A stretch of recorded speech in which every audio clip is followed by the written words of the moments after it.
Yo, people them. How we doing? How we doing?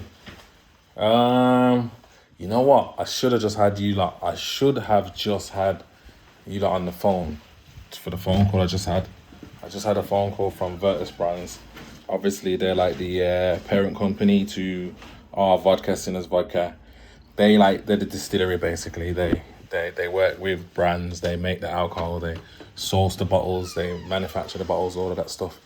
But what it is they're saying that they're going to start having weekly meetings to support the brands, see what we need and stuff. And I just ended up getting in a big argument.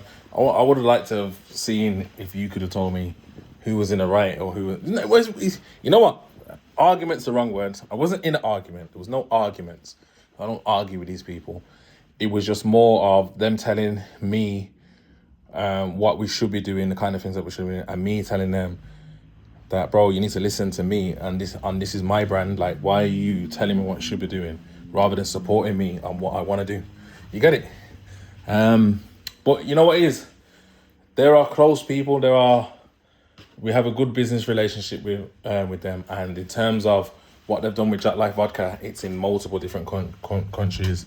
They're pushing on being worth a lot of money. Like, they're not too far behind a lot of the other big premium brands. So I gotta listen to a lot of what they're saying.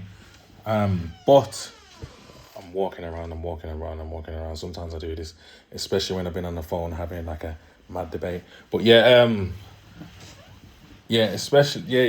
basically a big brand. They're a big brand. They've done a lot.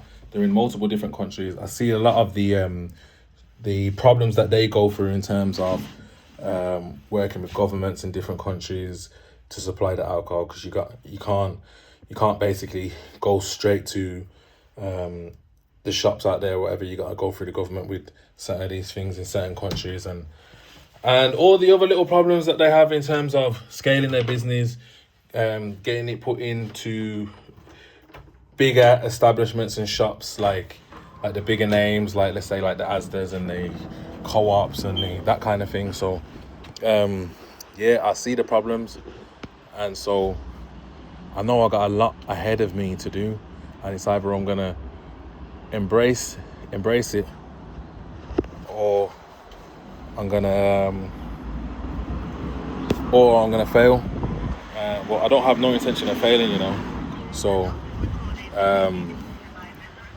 we'll just keep going, you get me? But that's it really. I got my t-shirts as well, so I got this one on now. I got this t-shirt on now. I'm gonna show you the rest of them now. 1 second. So if you want a t-shirt, 1 second, I'm just doing this video, 1 sec.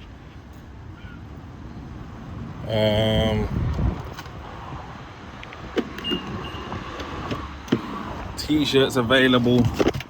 So we got white. We got white. I'm gonna put a picture in the on this actual video. We got all the colors. So you got finance. So this is the red light one. That's the finance one you just seen in there. We got sports, and we got providers, blue, in black and white. So if you want one, shout me up on the Instagram, shout me on there, and we'll sort that out. Obviously, I'm gonna pattern up a website and all that. But for now, if you effed what's going on, just do that. You get me? Other than that, busy day ahead. A few things to sort out. But yeah, the main point was just understanding that your brand is your brand, and as much as people can give you advice, you gotta stay in control of your vision. I don't want to say that I'm against listening to other people, because I'm definitely not. But when someone's telling me about their blueprint, for me to follow their blueprint and not understand my own would mean that we've both basically got the same brand. Do you get what I mean? Now I can listen and see the steps that they've been through and understand. Do you get me? But that doesn't mean that I've got to take the same exact steps. It means that I've got to understand. But yeah, there's multiple different things in that you got to figure out, because there's like sales, there's marketing, there's brand awareness, they're all different things, you get me? And they're not all to be confused, especially with selling a product-based business. You know what I mean? Like, branding is everything, but then you've also got to get sales, because there's no point people are being aware of the brand if there's nowhere for people to buy it. You get me? And these are the struggles that you can have with, let's say, drinks, alcohol, these kind of things, because you got to work with other businesses like shops, like pubs, like nightclubs, and you might think that you're making noise, but then you go to a pub and they say, what's this? We've never heard of it. No one cares about this here. Or they might say, oh, we don't want to sell it. And ultimately, that's where your bread's going to be made. Obviously, this day and age, you can do a lot of online sales, but then you're going to you need packaging.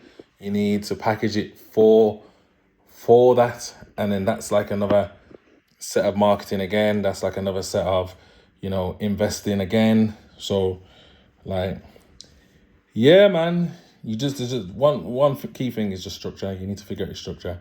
You need to figure out what your brand is, who your target market is, and how you're going to deliver it to them, and where they're going to get it from. That's like 101 of business, basic stuff. I know. But once you're actually in the field and you start working on it, and you realize there's more to it as well, like legislation, employing people, working with different people, then you start realizing everything starts stacking up, man. Everything starts stacking up. Yeah, man, we're here anyway. And like I said, t-shirts are available now, but you just need to shout me for them for now. If you really F with what's going on, shout me, yeah? Peace.